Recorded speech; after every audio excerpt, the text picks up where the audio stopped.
के बोले भाइ के बोले नैतिक जिम्मेवारी प्रधानमन्त्रीले लिनै पर्छ है। तर काहीँ पनि संविधानमा चाहिँ प्रधानमन्त्रीले चाहिँ हजुरको आदेश दिन मिल्छ भन्ने लेखेको छैन। त्यो पनि हामीले जान्न जरुरी छ। त्यो बाहेक मेरो प्रश्न कस्तो थियो भन्दा संविधान पढाउनु भएको हैन त्यो भन्न हजुरलाई त मैले कहाँ पढाउनु। तपाईलाई संविधान म पढाइदिन्छु। म जेनजी आन्दोलनको बारेमा प्रधानमन्त्रीले एउटा दुईटा चीज तपाईलाई भन्छु। नेपालकै उदाहरण तपाईलाई राम्रो हुन्छ, भोलिका लागि पनि काम लाग्छ। सिंहदरबारमा आगो लाग्यो, कीर्तिनिधि विष्ट प्रधानमन्त्री हुनुहुन्थ्यो। कीर्तिनिधि विष्ट आगो लगाउन गयो, तर उहाँले नैतिकताको आधारमा त पनि पञ्चायतको बेलामा राजीनामा दिनुभयो।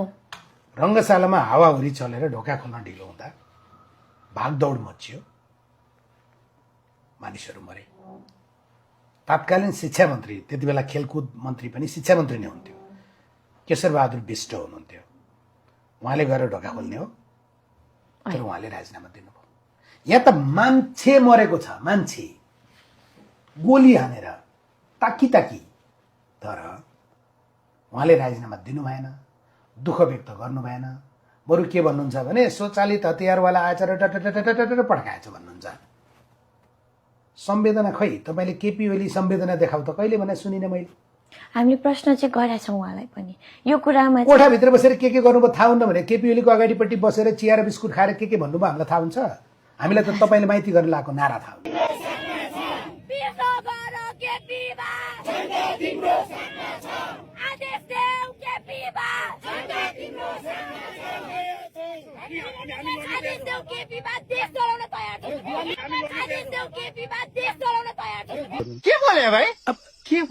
के बोले तपाई चाहिँ एमाले बालखोट त्यति बेलाको अहिलेको गुन्डु र केपी ओलीको भित्रिया पक्षबाट, किनभने केपी ओलीले तपाईलाई उपहार दिनुभएको, केपी ओलीसँग तपाईले बारम्बार भेट्नु भएको, तपाईको पारिवारिक नाता सम्बन्ध भएको, त्यो सबै बाहिर नि। अरे बाप रे, ये तो धोती खोल रहा है। अनि त्यो 76 जना मान्छे मर्दा 19 जना तपाईँ जस्तै साथीहरूमाथि, त्यो पनि कलेजको ड्रेस लाएको बेलामा गोली चल्दा तपाईको यो अन्याय भन्ने चाहिँ कहाँ गएको थियो? त्यो बेला पनि अन्यायको आवाज उठाएकै थियौँ हामीले। कहाँ? घरमा?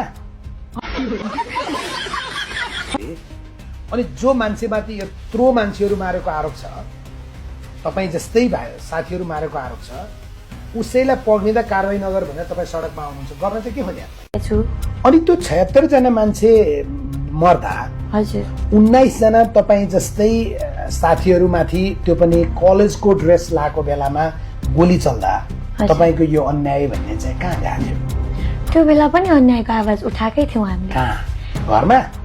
हजुर। कोठाभित्र? त्यो बेला त कोठाभित्रै बस्ने उ थियो नि त, सिचुएसन थियो नि त। हजुरलाई थाहा छ त्यो दिन? हजुर राम्रोसँग थाहा छ होला। जेनजी आन्दोलनमा जानु भएको थियो? गएको थिएँ।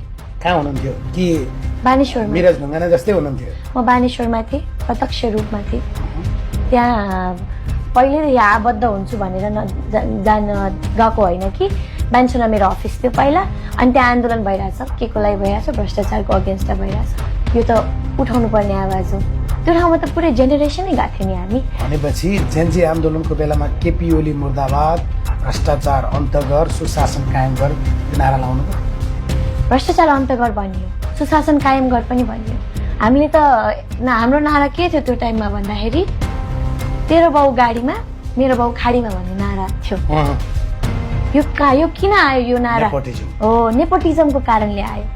पास्ट टाइम्समा जसरी नेपोटिजम फैलियो नि सोसियल मिडियामा, कुनै ठाउँमा व्हाइट वास पनि भयो होला, तर त्यो पूर्ण गलत होइन। त्यो सही नै कुराहरू चाहिँ जेनजी आन्दोलनका नारा मुद्दा सही थिए, त्यो गलत थिएनन्। यो तपाईँ जेनजी आन्दोलनमा पनि हुनुहुन्थ्यो, नारा लगाइरहनु भएको थियो? यो त पुरै सामाजिक सञ्जालमा पुरै गइरहेको छ त। मैले यो नारा लगाइरहेका थिएँ। कोही मान्छे चाहिँ, तर कसरी यस्तो 360 टर्न भयो?